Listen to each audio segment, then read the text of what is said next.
मित्राचा बर्थडे असं सेलिब्रेट करावं लागतं. जय श्रीराम मित्रांनो, कामावरून सुट्टी झाल्यानंतर घरी येऊन जेवण करून टाक, कारण आज कॉलेजमध्ये जाऊन पक्षप्रवेश करायचा होता. पॅनल टू पॅनल काम चालते म्हणून राजभाऊ चंपकलाल बनले होते. आता पक्षप्रवेश म्हणला की कागदोपत्री काम असते, इसीलिए पास के नेट कॅफे में जाकर कर लेता हूं. आपल्या फरारीमध्ये इंधन पण टाकूनच घेतो. आसड भावाच्या बोसड भावले इकडून तिकडून सोडून द्यायच्या चक्कर मध्ये मामाच्या फरारीच्या इंधन संपला, म्हणून मांडळ मधून उचलायला लागला मामाने. आता पक्षप्रवेश म्हणला का नारे बिरे लावत चालला मामा. फॉर्म मध्ये गडी बस 2 मिनट के प्रवास से हम कॉलेज लैंड करते हैं. इस इलाके में 4 सालों का किरदार है हमारा विक्रम के साथ. कॉलेज मध्ये गेल्यावर पूर्ण कॉलेज सन्नाट पडला होता. आता एका झेरॉक्स पासून लपडा आला होता आणि अजून मांडळले जाऊन झेरॉक्स काढावी लागली, पण तेवढी मेहनत आपली वाचली, कारण झेरॉक्स यंत्रणा हे कॉलेज मध्येच होती. सरनं आपला काम करून दिला. मंडळ आपला आभारी आहे. मग काही महत्वाची माहिती भरून आपला अर्ज मॅडम कडे सादर करतो.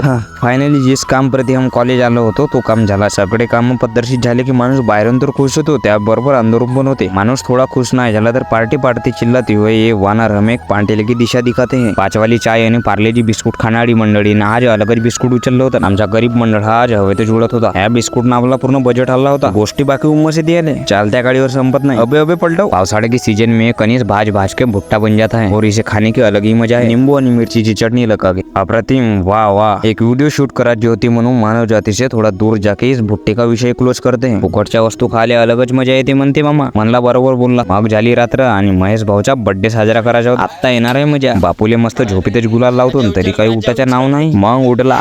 बजाव रे नागेश.